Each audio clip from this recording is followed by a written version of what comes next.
Welcome to Luca is a Billionaire, where the only thing I invest in is your answers. You begin by making sure the keyboard is working and that you won't lose unsaved work.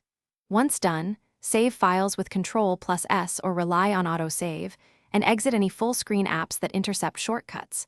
Then place your hands in the home row position so your fingers reach Ctrl, Shift, S, and the Windows key quickly. Practice the motion once. This reduces fumbling.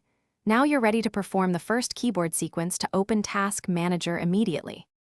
You'll use the fastest combination, Ctrl+Shift+S.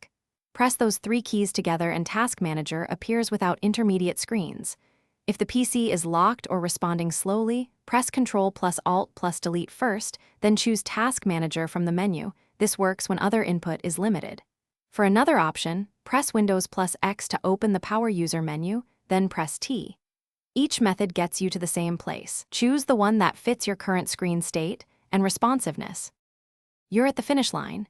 Use Task Manager's Processes or Details tab to end unresponsive apps. Select a process, then click End Task. Do this sparingly. If shortcuts don't open the tool, make sure the keyboard driver is current, try reconnecting the device, or restart Explorer.